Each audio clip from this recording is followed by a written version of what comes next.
Magandang umaga po. So sa pagpapatuloy po ng ating pong pag-aaral ng ating pong theme verse for today. So basahin po muli natin in 1 Corinthians chapter 16 verses 13 and 14.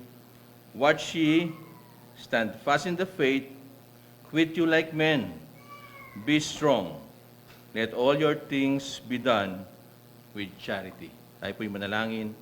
Kilang Diyos, mahal naming Ama, salamat po Panginoon sa mga una pong mga pag-aralan po Panginoon. At dalangin po namin na patuloy niyo kaming tulungan, Panginoon, with these exhortations that indeed, Lord, we be courageous with the faith and doing it with love by your grace. All this we pray in Jesus' name. Amen. So sa akin pong part, ang naka-assign po is the third. The third po, which is to quit you like men. So in ESV po, kung sa translation po ng ESV, act like men. So if we look at the meaning of this verse, it means to be courageous, na maging matapang po. Matapang na isang tunay na lalaki.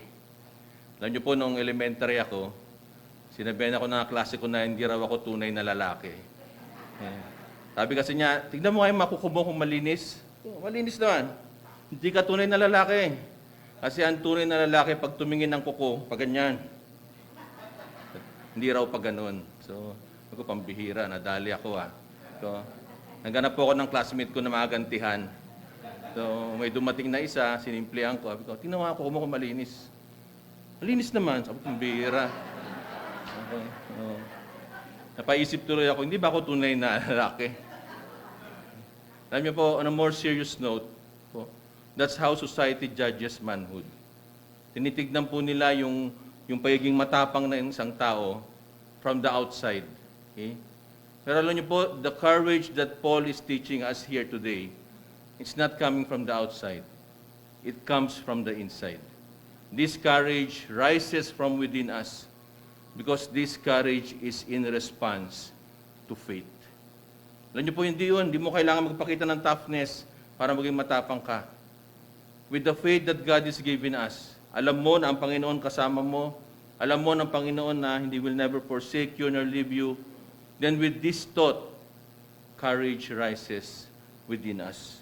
These are the words of Moses to Joshua in Joshua 9:9. Have not I commanded thee? Be strong and of a good courage. Be not afraid, neither be thou dismayed, for the Lord thy God is with thee, whithersoever thou goest. Alam niyo po, faith demands courage. And if we know that God is with us, then dapat po talaga naturally, ito pong courage ay magra-rise po sa atin. Pero alam niyo po, as we study this courage today, this is different from the courage that the world sees. Kasi sabi nga natin, this courage rose from faith, and it is done in, verse 14, in charity or in love. Kaya mapapansin niyo po, medyo iba po. Iba po itong courage na to. Alam niyo po, paano po ba natin nasasabi na matapang na tayo? Pag you're grown up na, mga estudyante namin, kinukulit ako niya, sir, malaki na ako, abot tenga mo, abot na. So, we say that we are grown up, kaya na natin yung sarili natin, matapang na tayo, kasi malaki na tayo kaya ko na. I can do things on my own. I don't need help. Okay? Pero alam niyo po sa ating pong mananampalataya, naging matapang din tayo But there is something also that grows in us different from what the world sees. Yung word, nakikita nila, when you come of age, malaki ka na, matapang ka na, kaya mo na sarili mo. Pero sa mga mananampalataya mo, what is growing in us that will make us more courageous? It's our faith. Okay? Pero baligtad po, tandaan nyo yung courageous po na galing sa faith, iba pong effect nun. Kasi yung taong matapang in the world, di ba? Pag malaki na siya, sasabihin niya, kaya ko na, malakas na ako. Pero tayo po, I know you have noticed this. The more we grow in our faith, the more we see less of ourselves, and the more we see Christ. Di po ba? Ngayon, anniversary natin, have you seen yourself? Nagbago ka ba? Oo nga, dati ganito ako Sipin mo, hindi ikaw yan. It's Christ, kaya ka nagaganyan. Dati anong ginagawa mo sa Panginoon? Dito lang ako ito lang ginagawa ko, sa gilid-gilid lang Ngayon, I can do things. Sa tingin mo, ikaw yan? No. It's Christ all along. Okay? So baliktad po talaga yung bravery. The bravery that we have through our faith makes us more what? Dependent of Christ. Okay? And that is very important po. That is very important because in the very battle that we wage, ito po sa mundo po natin, okay? Believing in Christ, na kaya na magawa lang natin ang mga bagay if we are with Him, is very important. Yan po, in John 15:5, I am the vine, ye are the branches. He that abideth in me, and I in him, the same bringeth forth much fruit. For without me, you can do nothing. As our faith grows, sana po the more we see our dependence in Christ. Let us not be proud. Kasi ang una pong battle na gusto pong banggitin sa inyo, that we need to be courageous, is the battle against flesh. Nabanggit po ng mga kasama ko yung kanina. Okay? The battle against flesh. Ang isa pong matapang na tao, di ba? Ano po bang sinasabi niya? Okay? Kaya ko sa sarili ko. Okay? Ako, I can stand on my own. Okay? But the difference with the courage that we have, we need Christ. Kaya nga po may sinasabi tayo, di ba? This courage is different because it is done in love. Yung una po, in the battle against flesh, is the courage to admit one's weakness. Pag ikaw daw matapang na tao, huwag ka magpapakita ng paghihina. Don't show your weakness. That will be your Waterloo. Pag nakitaan ka ng tao na mahina ka, diyan ka atakihin. But that's the world. Okay? Let us hear the word of Apostle Paul in 2 Corinthians 12:9. And he said unto me, my grace is sufficient for thee, for my strength is made perfect in weakness. Most gladly, therefore, will I rather glory in my infirmities, that the power of Christ may rest upon me. Inasmuch as the world wants to hide their weakness to look para makitang malakas. What did Apostle Paul says? I gladly therefore glory in my infirmities. Si Apostle Paul po, he takes pleasure in his weaknesses. Imbis na itago niya, ipinlaunch niya pa, ipinakita niya. Bakit niya ginawa yon? Because the power of Christ will rest upon me. This is courage, di po ba? Gusto natin, ang taong tingin sa atin malakas. Pero hindi. Okay? If we truly love God, the courage that we have is that it should be what? Seeing the power of Christ in us, in our weakness. Mahalaga po yun. Sana po matapang po tayo na makita po natin na meron pong mahalagang pangailangan para kung tunay na mahal natin ang Panginoon, it should be the love of God and not love of self. Pride is something that brave men, sinasabi nila dapat meron ka. No. Tipin natin, if you are gonna boast, gusto mo ba magyabang? Pwede naman eh. But do not boast of yourself. Boast of God. Ha? Ang sabi ni Apostle Paul, I can do all things through Christ. Pag naputol tayo doon, di ba, parang ang yabang, I can do all things. Okay? But it did not stop there. Sa isang taong matapang na sa worldly, parang ganon, I can do all things. But for Apostle Paul, through Christ who strengthens me. And why does he do that? He wants to give glory to God. It's the love of God that gives him the courage to admit that he is weak, to give glory to God and not to himself. Kaya po yung isang unang bagay, matapang po ba tayo na aminin sa mundo na mahina po tayo? Sana po. In fact, we will never be saved kung hindi po natin nalaman yun. That you were not brave enough to admit that we are a sinner, needing salvation, needing a Savior.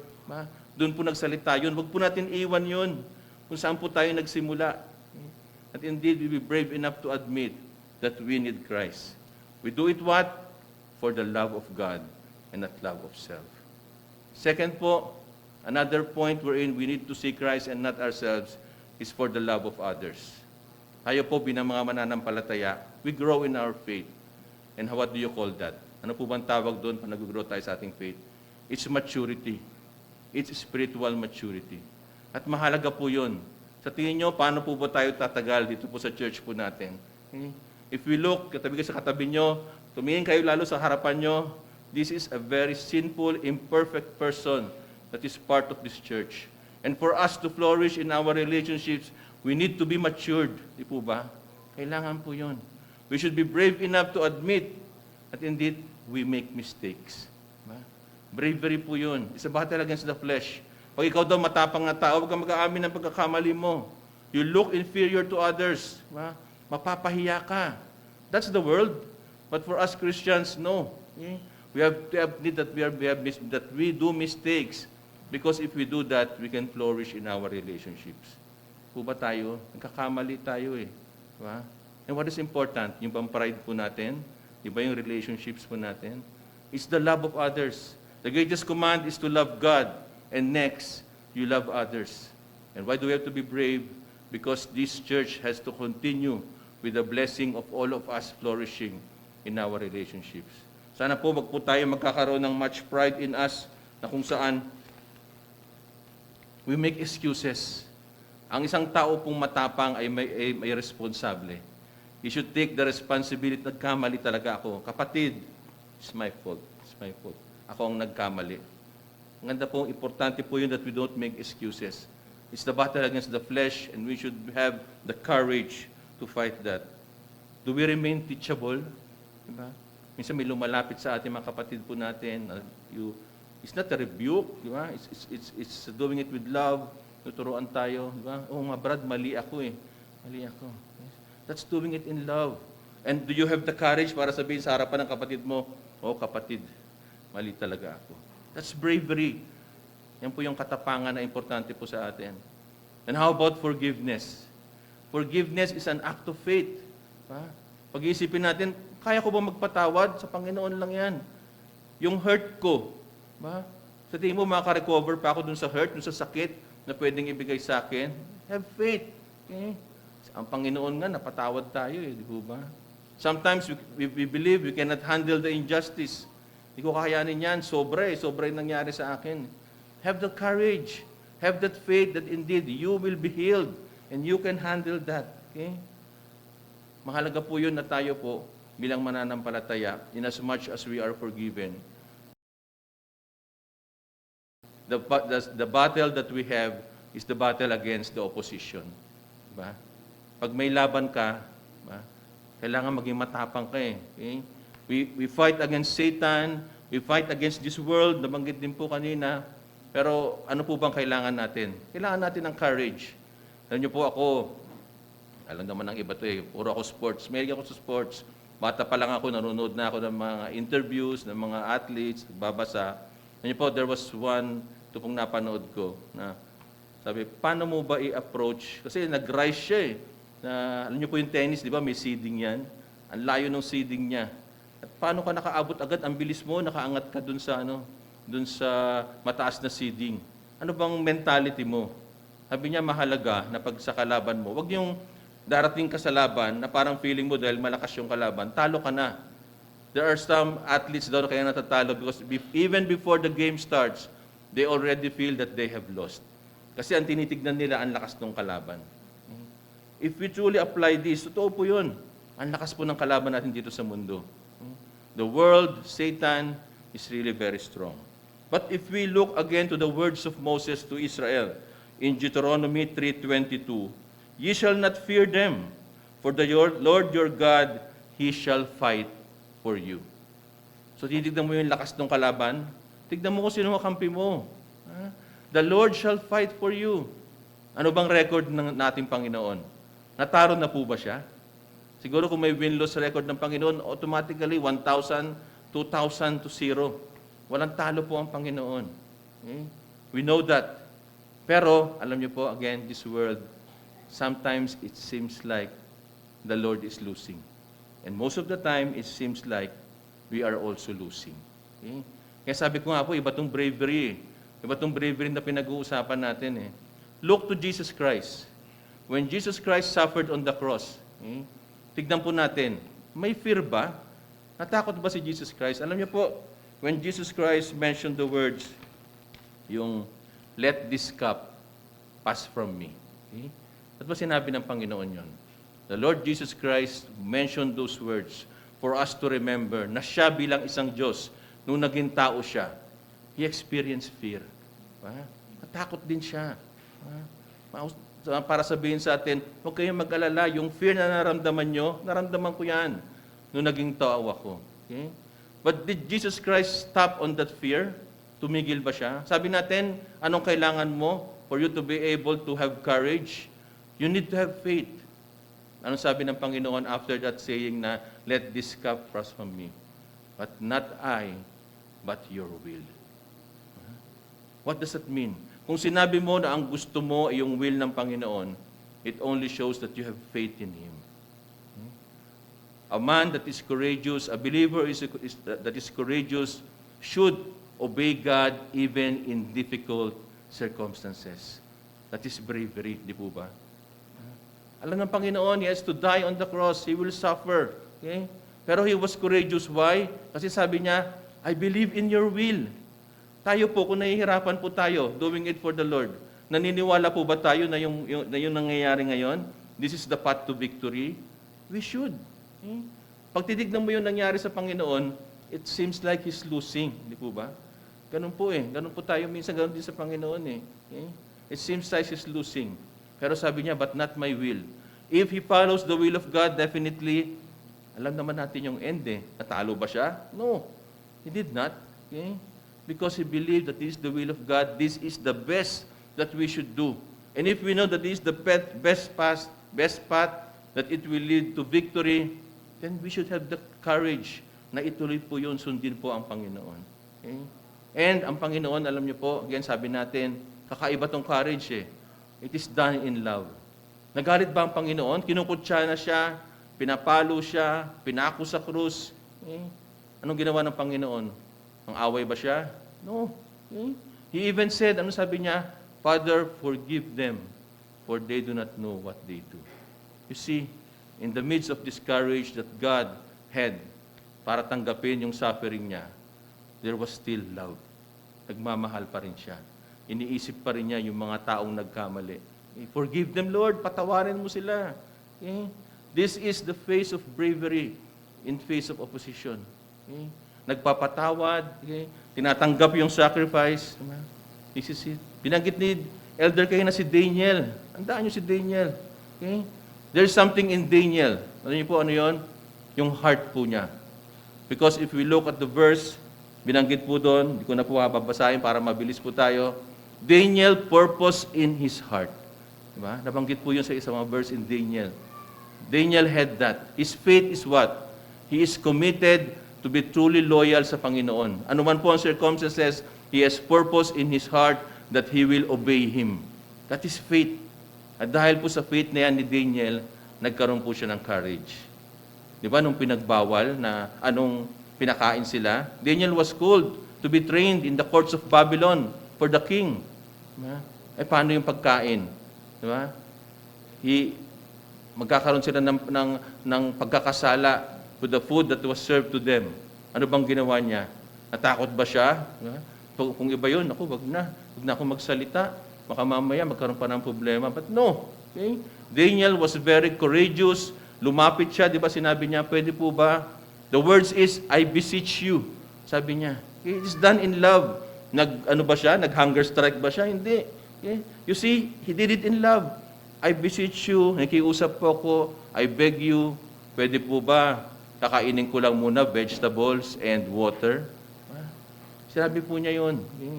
Kaya mag-alala, hindi po vegetables and water ang pagkain mamaya. Binanggit lang po niya yun, na pwede ba? And check me after 10 days kung ano ang countenance ko, kung okay ako. Okay? Yung that's faith, di ba? That's faith. Sinabi niya, malakas ang loob ni Daniel, hindi ako papayat, di ba? Dapat sa akin yun, no? Vegetables and water. Pero what happened? The Lord supported him. He had victory. Diba? Tuloy, pinagbigyan sila. And since Daniel purposed in his heart with that faith, nung dumating po yung mas malaking challenge, yung binanggit ni Elder kanina, lumabas yung decree sa kagagawan nitong mga kalaban ni Daniel, na may nakita sila, ito, para mabawi natin si Daniel. Ipagbawal niyo po, King, dating decree na to, bawal mag-pray to other gods instead of you. Ano pong response ni Daniel? Ano pong response ni Daniel? The response of Daniel seems arrogant. Kasi sabi, bawal na mag-pray. Anong response ni Daniel? Nag-pray 3 times pa. 3 times a day. Bawal na nga eh. He still prayed 3 times a day. Bawal mag-pray? Paano mag-pray si Daniel? Bukas pa yung bintana.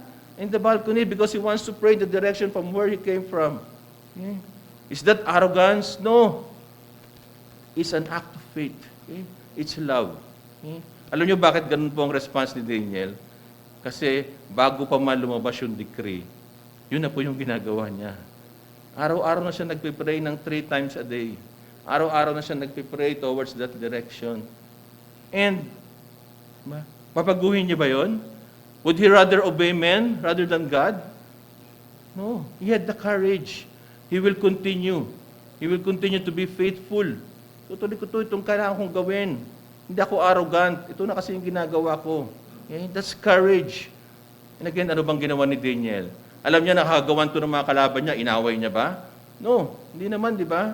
In fact, nung sa meron pa doon sa verse, no, na sinabi niya nung dinala siya sa lion's den, di ba? Andun na siya. Ano pa yung words niya? Okay? May the king live forever. Diba? Nagalit ba siya sa king? Hindi. Sinabi ba niya, labong mo king? Di ba, close tayo? Di ba dapat ganon? Hindi. Okay? He had favor from the king. The king cannot sleep, di ba? Nung nandun na siya sa lion's den. Okay? Si Daniel nakatulog yun, kahit nandun siya sa lion. Okay? Nagalit ba siya? No. He said, the king live forever. Why? Because he had faith. He wants to show love. Matapang siya, pero nagmamahal pa rin siya. Nakikita niyo po yung kaibahan ng bravery from the world and the bravery that God wants us to have. Diba? Gentle pa rin tayo. Yes. Ipinaglalaban natin, we have the courage from our faith, and yet, nagbe-vengeance ba tayo? Nagre-revenge? No. Okay? Jesus Christ, diba? Forgive them. Itong si Daniel, long live the king forever. Pero ano po nangyari? Nakain ba siya ng leon? Diba po hindi?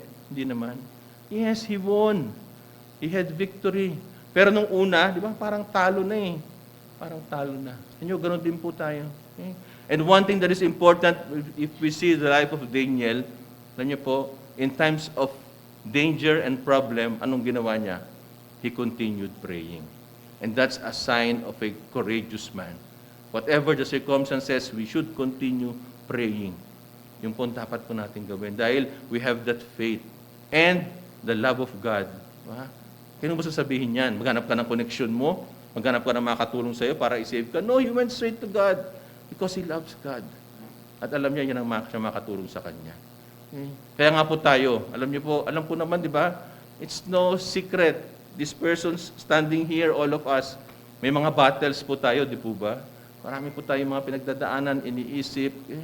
But let us be courageous to persevere in prayer. Okay? Hindi po tayo matatalo. Ano naman po natin yan eh. We should have that faith, even if it seems like we are losing. Okay? Alam niyo po, last Friday, we had the Missions Month. Sinelebrate po namin. And sa idea po ng mga teachers, we had na, i-focus natin yung mga missionaries. Although maganda yung damit ng mga bata, we wanted them to paste the names of the missionaries here in front. Kasi alam niyo po, these missionaries, these are the brave men. Sila po yung talagang may katapangan. Because they have the faith in Christ that to be able to continue the work of the Great Commission, okay, they have to be courageous. Ano po ba yun? Is it done in love? Yes. It's done in love. Love for others. Di ba? Yung nga po sa video na pinalabas namin, namatay. Namatay pa yung isa. And a lot of missionaries are dying. And yet, they continue to do this. Why? Because they love God and they love others. It is done in love. Kaya nga po tayo, are we proclaiming the gospel boldly? Mahalaga po yun. Pero isang paalala lang po, yung courage po natin na pag-declare ng katotohanan, dapat hanggang doon lang po yun. Okay? But, we should always choose peace over proving our point.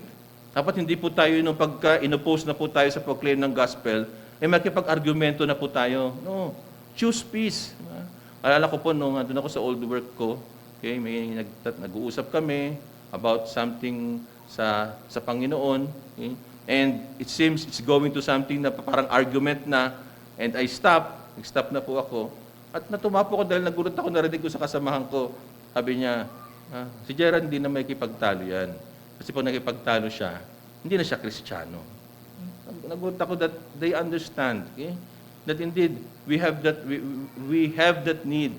That inasmuch as we are courageous in sharing the gospel, we have to see our limitations. Hindi tayo makipag-argumento. Kasi alam naman natin, not unless the Holy Spirit convince that soul, hindi niya kayang tanggapin ang katotohanan ng Ebanghelyo.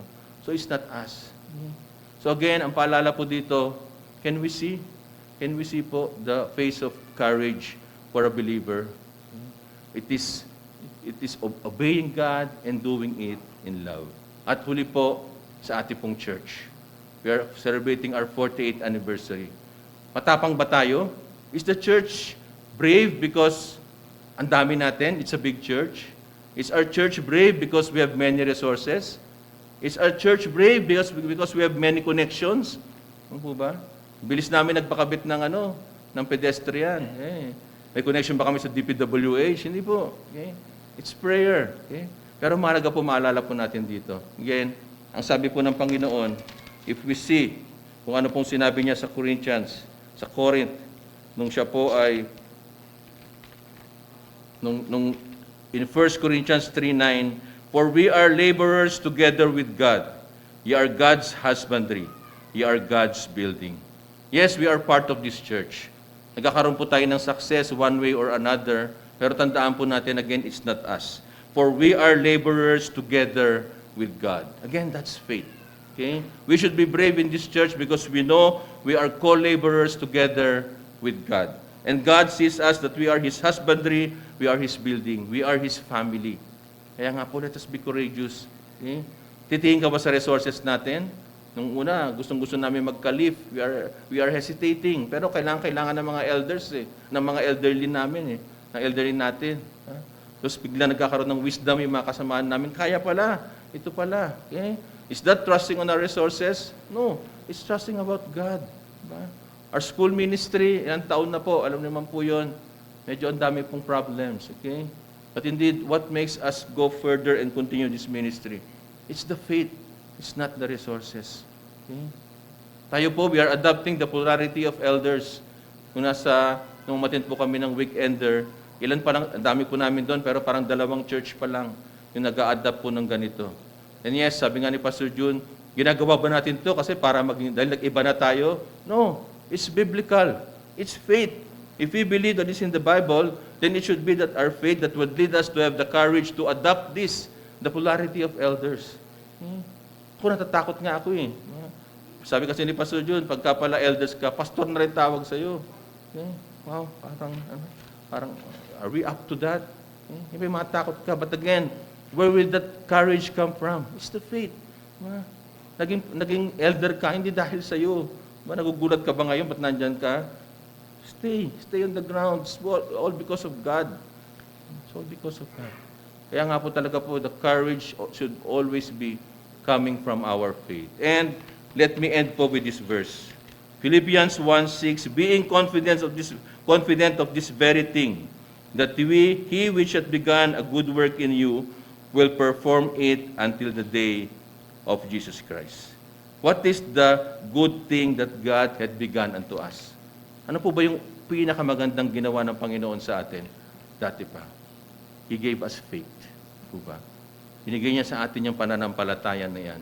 At sinabi ng Panginoon, yung binigay kong pananampalataya na yan, hindi yan mag-i-end dyan. It will be assured unto the end. Okay? Kaya nga pag-iisipin natin yun, diba? Hindi ba dahilan yun para maging matapang tayo? We will not lose. Okay? Hindi tayo matatalo. Because God said that the good thing that He had done, it will endure until the end. Kaya nga po in the many battles that we have, let us stay courageous to show God that we love Him. Hindi po ba? At sa dami ng mga laban po natin, alam niyo po, what does this Bible say? Basahin mo hanggang dulo. Natalo po ba ang Panginoon? Di ba po hindi? No. The many battles that He had, wherein now we are also part of these many battles. If we look at the last book of the Bible, will He lose? Hindi po. Kasi alam niyo po bakit? It is finished. Tapos na po yung laban. May ending na po. Maaaring dito na sa mundo, parang hindi pa. Marami pang mangyayari, marami pa. Pero totoo, do we believe in the Bible? Do we believe that it says that indeed, at the end, Jesus Christ will prevail? We will never lose. We are victors in this life. And that is enough reason for us to be courageous. Yes, it is easier said than done. Ang hirap po naman ang pagdadanasan natin ngayon, pero in the end, we will win. And kung tayo po dito sa mundong ito, nagbumukha po tayong talo, okay lang po yun. be courageous. Okay? We know in the end we will win. And that is the face of courage that God wants us to adopt. The face of courage that Apostle Paul wants us to have. Bravery through our faith, but doing it in love. Let's pray. Dakilang Diyos, mahal naming Ama, Lord, help us to be courageous, Panginoon. Patunay po yung tapang po namin ay manggaling po sa pananampalataya na binigay niyo po sa amin. Lord, help us indeed, Lord, to continue to the fight po, Panginoon, leaning on the faith that you have given us. But Lord, remind us also, Lord, that indeed, we be gentle, Panginoon. We be doing it in love, gaya po ng kaparaanan nyo, Panginoon, kung saan, yes, matapang po kami, pero tunay po maipakita po rin namin sa buhay po namin that we are Christ-like. In Jesus' name, amen.